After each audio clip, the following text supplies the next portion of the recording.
acid stomach, acidez estomacal, lluvia ácida, ácido en su bebida. ¿Cómo medir las fuerzas relativas de ácidos y bases? En 1909, Søren Sørensen, empleado por una cervecería danesa para medir la acidez normal en la cerveza, inventó la escala de pH. ¿Qué es el pH?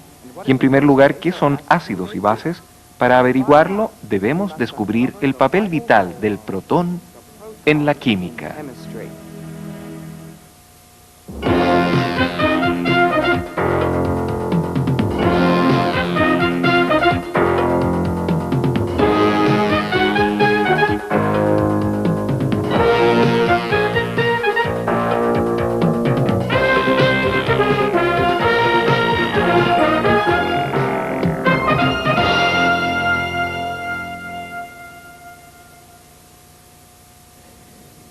Derrames de ácidos. Lluvia ácida. Por cierto, los ácidos últimamente han tenido una mala publicidad. Eso además de una intuición que tenemos de que los ácidos son destructivos, corrosivos. ¿Refleja eso la realidad de la posición de los ácidos y bases en nuestra sociedad? De ninguna manera. Existe una lista de las 10 principales sustancias químicas en el mundo. El número 1 en esa lista es una molécula creada en la cantidad de 33.000 millones de kilogramos al año solamente en los Estados Unidos. Y ese es un ácido fuerte, el ácido sulfúrico. Entre esos 10, existen al menos 5 ácidos y bases. La verdad del asunto es que los ácidos y las bases son tremendamente provechosos. Se utilizan en casi todas las cosas manufacturadas a nuestro alrededor. Por ejemplo, aquí hay un vagón cisterna de ácido sulfúrico. Aquí en Delta Chemical es transformado en sulfato de aluminio, el cual se utiliza en la industria del papel y en la purificación del agua. Más allá hay un vagón cisterna de hidróxido de sodio, una base fuerte. Se utiliza en la fabricación de hipoclorito de sodio, un blanqueador que también sirve para aclarar el agua. Los ácidos y las bases pueden ser fuertes o suaves. El ácido sulfúrico o el ácido nítrico son ácidos fuertes. El hidróxido de sodio es una base fuerte. Estamos mucho más acostumbrados a encontrar ácidos y bases suaves en nuestro medio ambiente familiar. Por ejemplo, el vinagre y el ácido cítrico son ácidos suaves. El amoníaco es una base suave. Las bases, la base de la industria doméstica.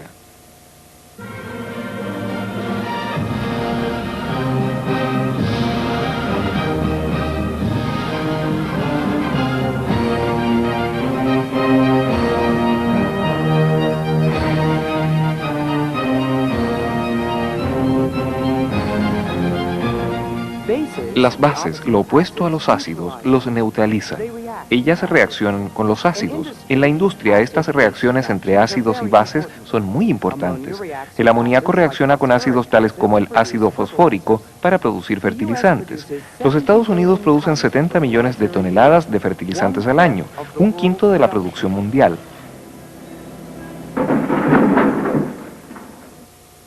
Esta base ocupa el quinto lugar en la lista de las sustancias químicas más producidas, la cal. Si los granjeros desean neutralizar el exceso de ácidos de los suelos, utilizan cal. Tal como el amoníaco, la cal limpia. Se le utiliza para precipitar las impurezas de las aguas residuales. Si las alcantarillas no son tratadas, el dañino nitrógeno y los peligrosos compuestos fosfóricos regresarían al agua. La cal es una sustancia química que debe desecharse. En países mineros de carbón reduce la acidez de los ríos. Y si se desecha en una central eléctrica a carbón, puede neutralizar el 90% de los contaminantes ácidos que podrían escapar hacia nuestra atmósfera.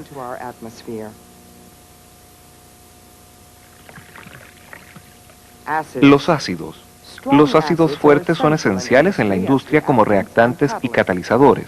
No son sustancias químicas para un contacto diario.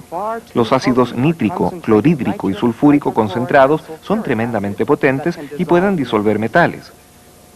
Sin embargo, conocemos bien los ácidos suaves. El ácido cítrico es un ácido suave y se encuentra en muchas bebidas, y en plantas, y por supuesto en frutas cítricas. Las manzanas son una fuente natural de otro ácido suave, el ácido acético, que se encuentra en el vinagre. Dichos ácidos no solo existen en el mundo natural, sino que también se pueden fabricar.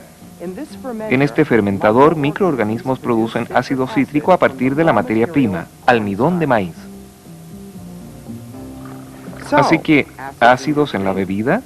Por supuesto, cuando son como el ácido cítrico, suave y diluido.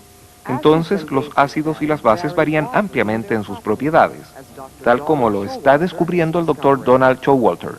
¡Ugh! ¿Alguna vez han bebido vinos que les recuerden el vinagre?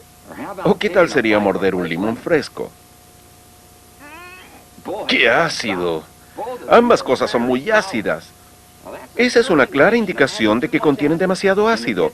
En la cocina podemos decir que algo es ácido por su sabor, pero en el laboratorio no probamos, realizamos pruebas. Hagamos un pequeño experimento.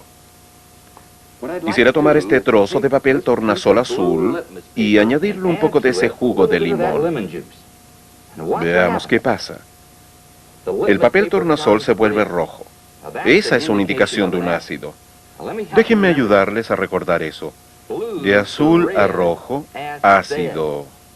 Ahora hagamos nuestra prueba con este ácido común de laboratorio. Pongo un poco de ácido en este platillo. Pondré un poco en este papel tornasol, tal como lo hice antes. Vean qué pasa. Nuevamente, el papel tornasol se pone rojo, lo que indica un ácido. Ahora hagamos otro experimento con este ácido de laboratorio. Verteré un poco en este tubo de ensayo.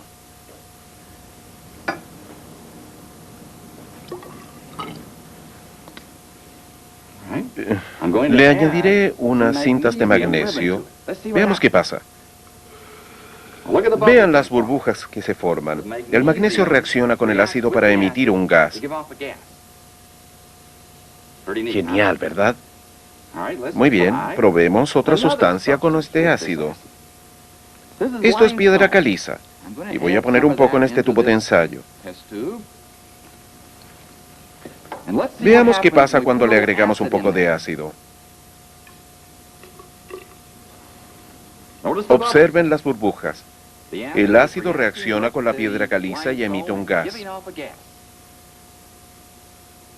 Ahora que hemos visto algunas reacciones ácidas, sé exactamente lo que se están preguntando.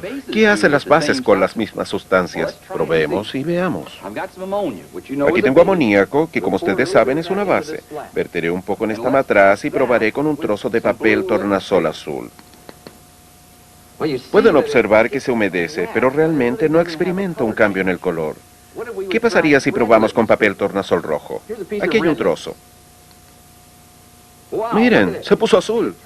Así que el papel tornasol rojo se vuelve azul. Eso indica la presencia de una base, rojo a azul. Tomemos un poco de la misma base, un poco de este amoníaco. Pongámoslo en este tubo de ensayo y veamos si reacciona con esto. El magnesio, ¿lo recuerdan? Lo ponemos ahí y ¡abracadabra! No pasa nada. ¿Qué pasaría si vertiera un poco de este amoníaco en la piedra caliza? ¿Recuerdan la piedra caliza? ¿Qué ocurrirá allí? ¿Qué creen? Nada. Absolutamente nada. ¿Qué significa eso para nosotros? Significa que las bases no reaccionan con magnesio o con piedra caliza. Los ácidos y las bases cambian el color de colorantes tales como el tornasol. Los ácidos producen gas de hidrógeno cuando reaccionan con metales como el magnesio. Los ácidos producen dióxido de carbono gaseoso cuando reaccionan con la piedra caliza. Las bases no reaccionan con el magnesio o con la piedra caliza. Los ácidos y las bases son opuestos. Reaccionan para neutralizarse mutuamente. ¿Qué pasaría si mezclamos ácidos y bases? Probemos con esto. Solo voy a sacar estas tapas y las juntaré. Observen el humo. Definitivamente una reacción, ¿cierto? ¿Qué tal con este par?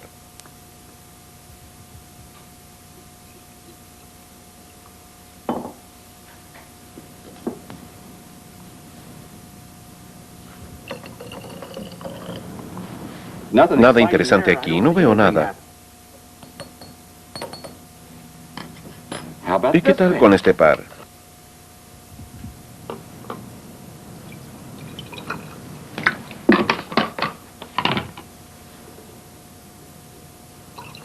¡Ah! Mire las burbujas. Por cierto, estas tres reacciones fueron diferentes. ¿Pero qué creen ustedes que estas reacciones tienen en común? El amoníaco y el cloruro de hidrógeno reaccionan para formar una nube de cloruro de amoníaco sólido. El ácido nítrico reacciona con el hidróxido de sodio para formar nitrato de sodio soluble y agua. El ácido acético reacciona con bicarbonato de sodio para formar gas de dióxido carbónico, agua y acetato de sodio soluble. ¿Qué tienen en común estas reacciones? Para averiguarlo, consideren el lenguaje de la química. Las reacciones aún parecen ser distintas, pero fíjense bien. En las tres, el hidrógeno es importante. El factor común es una transferencia de hidrógeno y puede visualizarse más claramente a nivel molecular. Concéntrense en una sola molécula de cloruro de hidrógeno y en una molécula de amoníaco. Aquí el cloruro de hidrógeno actúa como un ácido, donando un protón. El amoníaco actúa como una base aceptando un protón. Se produjo la transferencia de un protón. La transferencia de protones es el proceso clave en la fabricación de fertilizantes.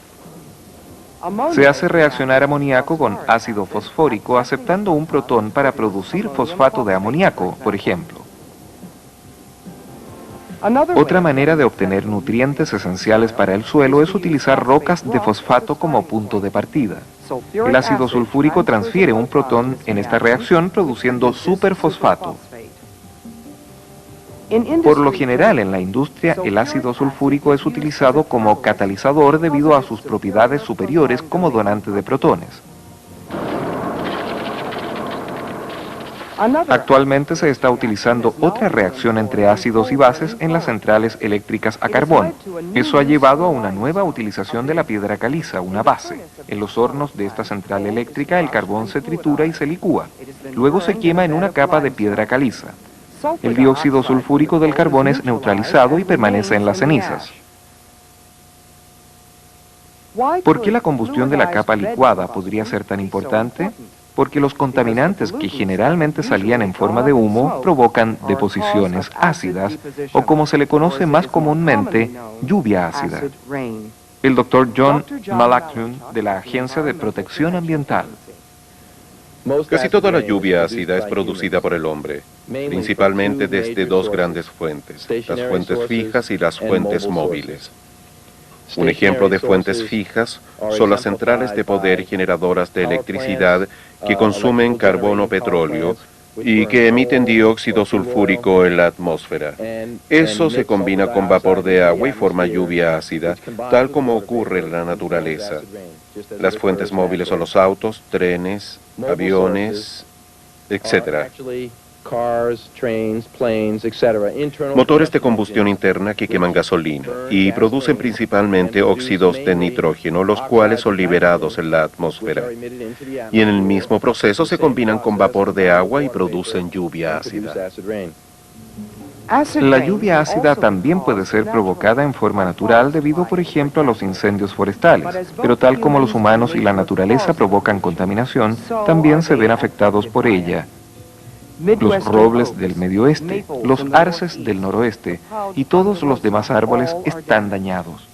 Sus nutrientes están destruidos, sus conos y frutos están perdidos y sus retoños brotan encorvados y deformes. Sus hojas salen descoloradas y anormalmente pequeñas.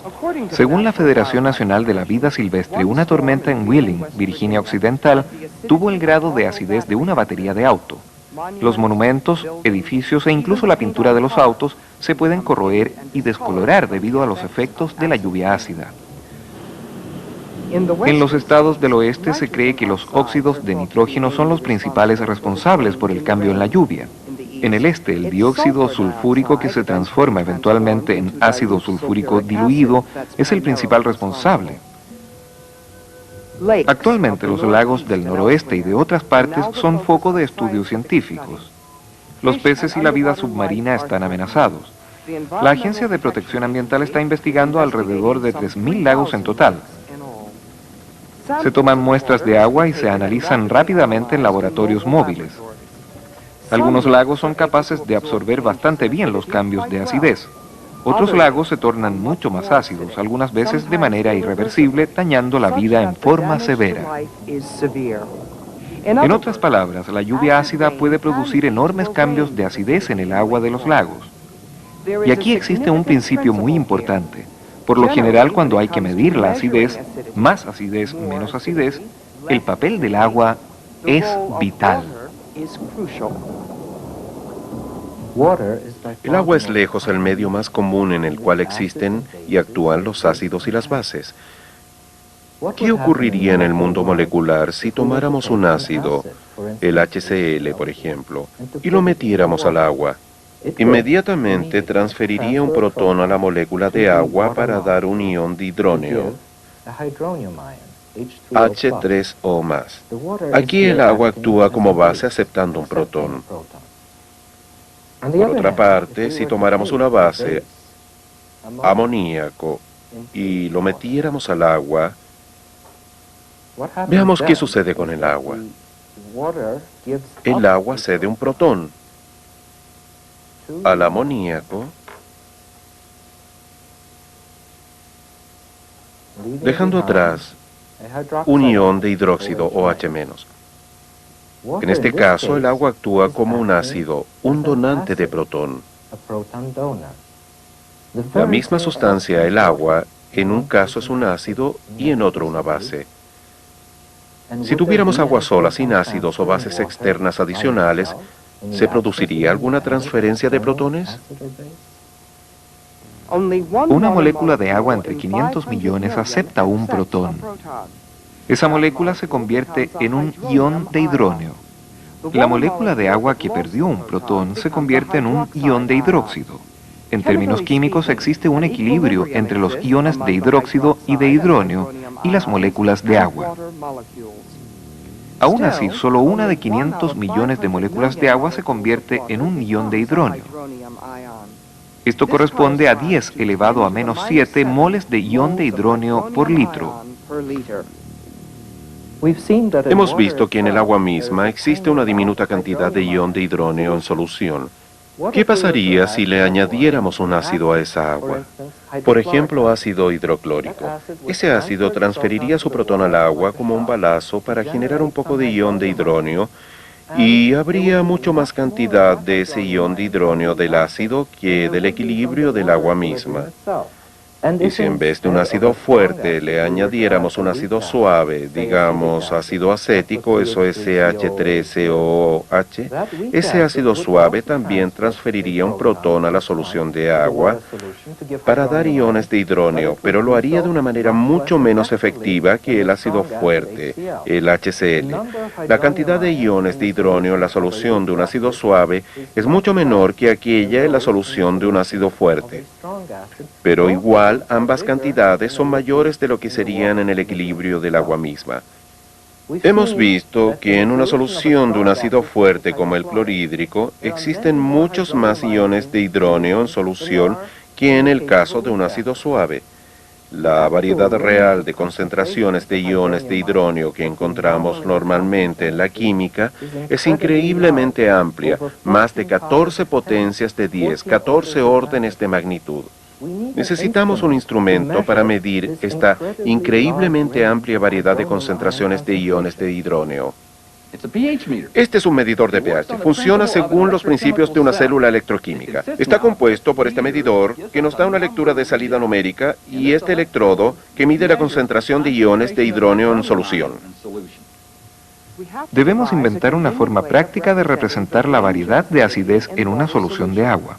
Para eso podemos utilizar una relación comparativamente simple, que la concentración de iones de hidróneo en el agua es igual a 10 elevado a menos algo. Y ese algo va a ser lo que llamamos pH. Por ejemplo, aquí hay una variedad de soluciones de diferente acidez. Cuando la concentración de iones de hidronio es 10 elevado a menos 1, el pH es 1. Cuando la concentración de iones de hidronio es 10 elevado a menos 2, el pH será 2. Cuando la concentración caiga a 10 elevado a menos 7, el pH será 7 y este es el pH del agua pura. El pH 7 es la línea divisoria entre los ácidos y las bases. El valor del pH aumenta a más de 7 cuando las concentraciones de iones de hidronio se hacen aún más pequeñas. Aquí tenemos un gráfico que muestra la escala del pH. Como lo señalara mi asistente de laboratorio, el pH del blanqueador está justo por debajo del 13. El pH de la leche de magnesia está justo sobre el 10. El agua de mar está levemente por debajo del 9. La sangre está justo en el 7,4 y el agua pura 7,0. El café negro alrededor del 5, el vinagre justo por debajo del 3 y luego están los fluidos estomacales. pH 1, aún en el estómago normal. El ácido es el clorhídrico. El Dr. Paul Maton es un experto en ácidos estomacales del Instituto Nacional de la Salud.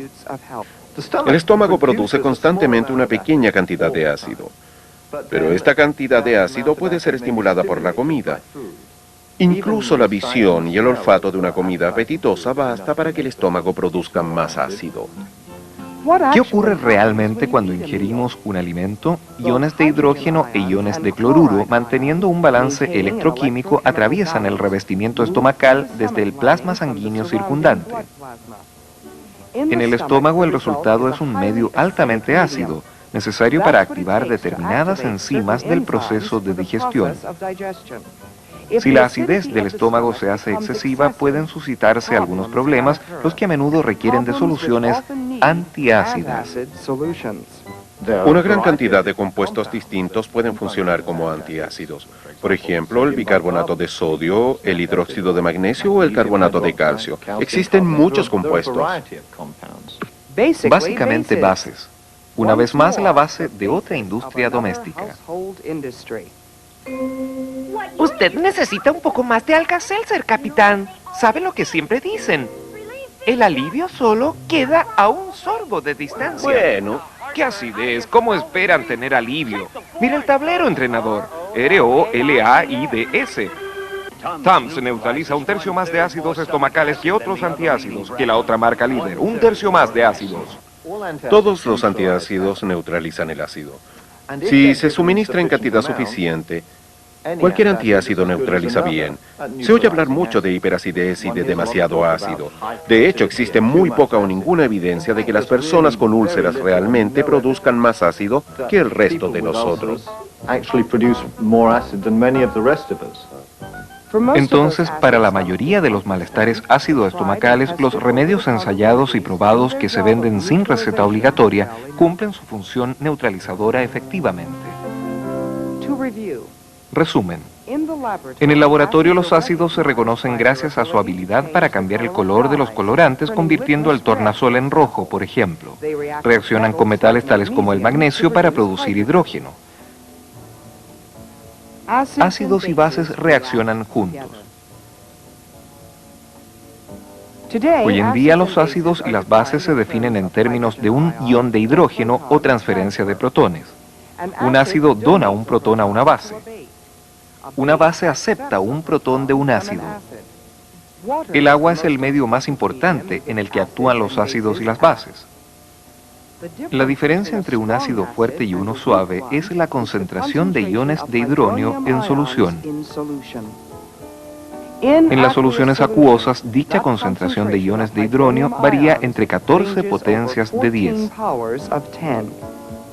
Una solución base fuerte tiene un pH de 14 y una solución ácida fuerte tiene un pH cercano al 0. A medida que aumentan las concentraciones de iones de hidronio, el número del pH disminuye. El agua pura tiene un pH de 7, la línea divisoria entre ácidos y bases.